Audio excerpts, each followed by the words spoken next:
யமன் ஒருத்தனோட உயிரை எடுக்க வந்தபோது திரும்பி போயிருக்கார். நான் நம்புவீங்களா? ஒரு மனிதன் மரணத்தையே வெல்ல முடியுமா? சத்தியவான் ஒரு சாதாரண மனிதன். அவர் மரணத்துக்கு நேரா அழைக்கப்பட்டவர். யமன் வந்தார். ஆனா அந்த மரண பாதையில அவரோட உடம்போட பயணிச்சவர் அவரோட மனைவி சாவித்ரி. அவள் உயிரோட வந்தவளா இருந்தாலும் அவளோட வார்த்தை யமனையே நின்று பார்க்க வச்சது. ஒரு பெண்ணோட சத்தியம் மரணத்தை தடுக்க முடியுமா? இது புராணமா இல்ல உண்மையா?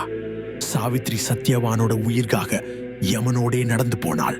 அவளோட சின்ன சின்ன கோரிக்கைகள், அவனோட பதில்கள், அதுல ஒரு வார்த்தை யமனையே கட்டாயம் பண்ணியது.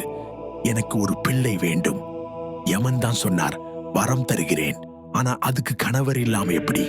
யமனே யோசிக்க ஆரம்பிச்சார். அந்த வார்த்தையோட சத்தியவானோட உயிர் திரும்ப வந்தது.